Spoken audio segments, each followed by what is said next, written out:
Okey, Assalamualaikum warahmatullahi. Salam sejahtera. Kembali kita di dalam FB Pemuda Live Alor Gajah. Terima kasih saudara-saudara, sahabat-sahabat kerana menunggu kami bersiaran pada kali ini. Saya Luqmanul Hakim bin Hazama, moderator anda pada kali ini. Pastinya anda ternanti-nantikan tajuk kita, iaitu sebuah tajuk yang boleh dikatakan sebagai polemik, iaitu pendidikan anak muda lebih baik ataupun lebih susah. Terlebih dahulu saya ucapkan ribuan terima kasih kepada semua, dan saya minta pada sahabat-sahabat di luar sana minta share, like dan komen, dan insyaAllah komen-komen anda dan soalan-soalan yang diberikan akan saya bacakan sebentar lagi. Baik, seperti yang kita sedia maklum tentang tajuk kita pada kali ini, iaitu pendidikan. Pendidikan adalah satu benda yang boleh dikatakan teras dalam negara. Tiga perkara: ketenteraan, pendidikan dan ekonomi. Pendidikan adalah lambang kepada sesuatu kemajuan dalam negara. Jadi, tanpa membuang masa lagi, saya memperkenalkan panel kita pada hari ini, iaitu orang yang akan bercakap tentang hala tuju pendidikan kita dan akan mengulas serba sikit tentang tajuk kita pada kali ini. Saya percaya kalau sebut pasal pendidikan, dia akan sinonim dengan anak muda, dan saya percaya panel kita pada kali ini boleh dikatakan hebat dari segi latar belakangnya, iaitu Yang Berhormat Tuan Muhammad Shah bin Abdullah, Alim Parlimen Paya Besar dan Ketua Penerangan Pemuda UMNO Malaysia. Apa khabar YB? Khabar baik, terima kasih. Alhamdulillah YB. Macam mana perjalanan ke sini kemari? Alhamdulillah, daripada kawasan Paya Besar tadi saya bergerak dalam pukul 2 dan Alhamdulillah saya dapat sampai tepat pada masanya. Alhamdulillah. So tadi semua dah makan YB? Alhamdulillah, terima kasih. Nasi goreng kancil Alor Gajah sedap lah. Siap promote YB. Okey YB. Kalau di negeri Melaka YB kan, kita kena berpantun sikit YB. Tak apa, saya berpantun. Negeri Melaka negerinya indah, bandar bersejarah, tempat tempuan, makan sudah, sampai pun sudah. Tiba masa sesi perbincangan. Okey. InsyaAllah YB. Okey YB, sebelum kita nak berdialog berjauh panjang, lebih baik kita berkenal-kenalan dengan YB. YB perkenalkanlah latar belakang YB, latar pendidikan YB. Bismillahirrahmanirrahim. Assalamualaikum warahmatullahi wabarakatuh. Terima kasih Saudara Luqman. Ya. Saudara Luqman ni saya kenal semasa dia menjadi peserta bagi program pemanas 2 dan 3. Dan saya rasa bertuah hari ini kerana Pemuda Alor Gajah dapat menyantuni golongan anak-anak muda, khususnya daripada pemimpin mahasiswa yang hari ini diberi peluang dalam parti keramat, parti UMNO ini. Dan saya juga ucapkan syabas kepada Ketua Pemuda Negeri Melaka, Saudara Fairul, kerana dapat mengadakan satu program Pemuda Live ini. Itu sebabnya saya datang jauh-jauh daripada Paya Besar, walaupun makan perjalanan hampir 4 jam, tetapi saya hadir hari ini adalah kerana tajuk yang diminta untuk berbicara itulah tajuk yang baik, saya kira. Sebab apa? Sebelum saya menjadi ahli politik, kehidupan saya dilingkari oleh aktivis-aktivis pendidikan. Saya juga pernah belajar di UTM, diploma, ijazah dan sarjana dalam bidang telekomunikasi. Dan saya kira sebagai anak peneroka Saudara Luqman, sudah pastinya menjadi wakil rakyat daripada anak peneroka di Kuantan, sudah pastinya pendidikan adalah elemen yang amat penting. Itu sebabnya hidup saya ringkas. Hidup saya tidak ada banyak cabaran. Kerana apa? Berlandaskan pendidikan yang baik disediakan oleh Kerajaan Barisan Nasional tempoh hari, akhirnya seorang anak peneroka diangkat menjadi wakil kepada masyarakat di kawasan Paya Besar. Dan saya rasa amat penting bagi kita adalah kita tidak perlu melihat jauh talent yang ada, kita perlu melihat talent yang ada khususnya di kawasan kita. Dan hari ini saya gembira dapat bersama Luqman, kerana inilah talent yang ada dalam Alor Gajah. Dan saya juga yakin di bawah kepimpinan Saudara Fairul, sudah pasti Pemuda Alor Gajah dan Pemuda Melaka akan bergerak seiring dengan Pemuda UMNO Malaysia. Baik. Okey, terima kasih YB. Jadi satu ringkas, pengenalannya ringkas dan padatlah saya fikir. Dan bagaimana dengan cerita sikit pasal latar pendidikan YB ya? Latar pendidikan saya sebagai seorang engineer. Saya adalah jurutera dalam bidang telekomunikasi dan mempunyai kepakaran dalam bidang IT. Sudah pasti sebagai orang yang ada latar belakang pendidikan kejuruteraan, hidupnya agak simple. Kerana kita sebagai seorang jurutera tidak ada banyak berbunga-bunga. Tak macam Saudara Luqman. Saudara Luqman ni pelajar sejarawan. Dia bakal mengganti pakar-pakar sejarah. Bagi saya mudah sebagai pelajar dalam bidang kejuruteraan dahulu. Kita hanya ada on atau off saja. Tetapi berbekalkan pendidikan di UTM, saya dapat pengalaman Saudara Luqman berkhidmat di 2 buah kementerian. Sebelum saya masuk ke bidang perniagaan, saya pernah berada di Kementerian Pendidikan Tinggi, menjadi seorang pegawai khas kepada Setiausaha Parlimen, dan juga saya pernah menjadi Setiausaha Susulit Timbalan Menteri Pendidikan kepada Allahyarham Yang Berhormat Datuk Razali Ismail, dan berbekalkan 2 pengalaman di 2 buah kementerian ini, saya kira amat layak untuk saya berkongsi pandangan pada malam ini, kerana topik pendidikan merupakan satu topik yang menjadi teras seperti mana yang Saudara Luqman beritahu tadi. Kerana apa? Kehidupan manusia mesti ada pendidikan, sama ada pendidikan di peringkat bawah, pertengahan atau tinggi, itu tidak menjadi perkara pokok. Tetapi pendidikanlah tempat untuk kita membentuk pemikiran masyarakat, kerana pemikiran masyarakat inilah yang akan membentuk tamadun.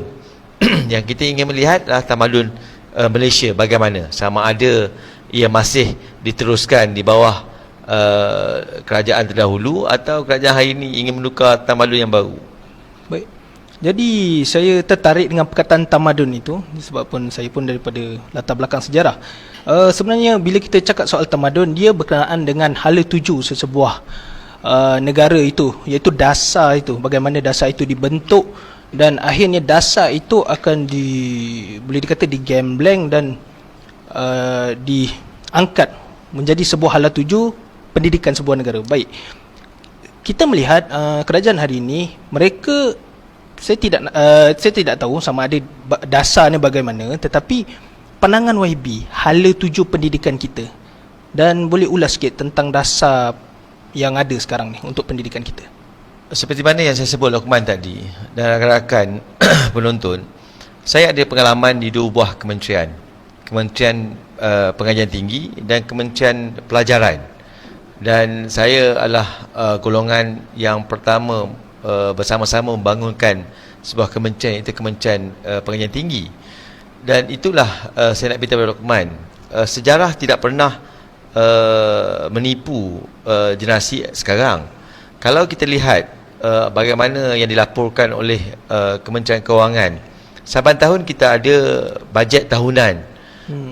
Tahun ini kita ada bajet 2009 yang telah diperkenalkan atau diumumkan pada tahun 2008, 2019, 2018 diumum 2017. Kalau kita lihat Kementerian Pendidikan sendiri, bila kita melihat daripada jumlah duit yang telah diperuntukkan kepada kementerian, tahun 2016 54 bilion, tahun 2017 57 bilion, tahun 2018 59 bilion, tahun 2019 naik 1 bilion, iaitu menjadi 60.2 bilion ringgit diperuntukkan kepada Kementerian Pendidikan Malaysia. Itu sebabnya saya agak tidak selesa dengan hala tuju kementerian pada hari ini. Walaupun dasar sifat kementerian iaitu memberi pendidikan kepada anak murid dan pelajar di peringkat sekolah menengah, kita mesti melihat dari segi konteks yang lebih luas. Kepelbagaian anak murid dan pelajar ini tidak sama. Anak muda di luar bandar, anak muda di pedalaman, anak muda di pinggiran bandar, anak muda di bandar berbeza. Ia tidak sama, Luqman. Kenapa saya sebut pasal kepelbagaian ini? Kerana kalau orang itu kita matlamat kita lah untuk menyamaratakan ketinggian orang. Andai kata pelajar ini mempunyai kerendahan dari segi tingginya mereka, kita ambil satu bongkah kayu, kita minta dia pijak atas tu supaya dia sama tinggi. Maknanya kepelbagaian ini merujuk kepada bagaimana kita pembuat dasar ingin membantu dan memberi bantuan kepada kepelbagaian ini supaya mereka dapat bersaing dalam padang yang sama. Kerana apa? Peperiksaan akhirnya menentukan hala tuju anak muda ini, sama ada mereka berada dalam keadaan merit yang baik atau merit yang kurang baik. Tetapi kalau prestasi mereka diukur semata-mata melalui ujian tanpa mereka diberi bantuan untuk berada dalam padang perlawanan yang sama, saya kira itu tidak adil. Kenapa? Dahulu semasa Kerajaan Barisan Nasional memimpin, kita beri voucher buku kepada anak-anak muda di universiti sebagai contohnya. Luqman penerima manfaat daripada voucher buku. Ya. Berapa? 250 betul? 250. Dan hari ini ke mana voucher buku tadi? Saya baca statistik daripada Kementerian Kewangan sepada tadi Luqman. Maknanya berlaku peningkatan jumlah peruntukan oleh kerajaan kepada Kementerian Pendidikan. 2018 59.9 bilion, 2019 60.2 bilion. Maknanya ada peningkatan. Tetapi kenapa voucher buku telah ditiadakan untuk 2019? Adakah mereka memberitahu ke semua pelajar-pelajar mahasiswa anak muda di universiti mempunyai keuangan yang kuat kerana mempunyai bantuan PTPTN yang baik? Saya tak fikir begitu. Kerana kita kena lihat bagaimana ada setengah-setengah universiti meningkatkan yuran pengajian. Ini semua sebenarnya membebankan. Adakah peningkatan yuran itu selaras dengan peningkatan jumlah PTPTN? Kalau nak tingkatlah. Tetapi bantulah pelajar ini untuk bantu mereka melalui peningkatan kepada PTPTN. Jangan pula peningkatan kepada penguasaan kepada mereka yang tidak membayar. Kita kena faham, anak muda mesti mempunyai sifat nak membayar hutang. Takkan mereka tak fikir mereka berhutang, tetapi bagaimana kerajaan bantu mereka. Saya juga rasa kecewa, Luqman. Kita, seperti mana saya beritahu di awal tadi, pendidikan ini merupakan satu aset yang penting untuk membentuk pemikiran. Pemikiran ini akan membentuk sebuah tamadun Malaysia. Kita Barisan Nasional dahulu, kita yakin bahawasanya kita akan menjadi negara maju, negara berpendapatan tinggi, kerana kita ingin membentuk tamadun Malaysia yang begitu baik sekali melalui kepelbagaian, kelayakan atau kepelbagaian pencapaian akademik. Kita nak tengok negara kita berapa ramai yang dapat PhD, Luqman, berapa ramai yang ada masters, berapa ramai yang ada degree, berapa ramai yang ada diploma. Tetapi apabila anak-anak muda di luar bandar, anak-anak muda ingin menyambung pelajaran, dahulu kita ada MyBrain. Ya. Tetapi kenapa MyBrain sudah ditiadakan? Sepatutnya mereka diberi bantuan supaya, sebagai contoh, Luqman dahulu ambil degree semasa pemanas, hari ini sedang belajar menyambung dan dah habis masters dan mempunyai niat untuk sambung PhD. Tetapi kita tidak ada kewangan yang kuat. Kenapa? Kita hidup dalam kepelbagaian ekonomi. Kita tak sama. Mungkin kita rambut sama hitam tapi poket lain-lain.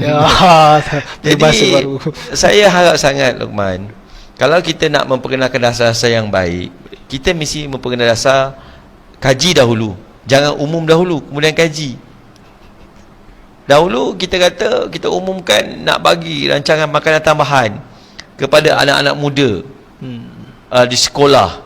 Gembira. Saya sebagai wakil rakyat di kawasan Paya Besar, bila saya turun bertemu makcik-makcik, pakcik-pakcik yang mempunyai kepelbagaian poket tadi, dia kata, oh bagus, dan saya pun setuju. Tapi akhirnya kemudian bila ditanya bagaimana pelaksanaan dasar, Kementerian mengatakan akan kaji dahulu.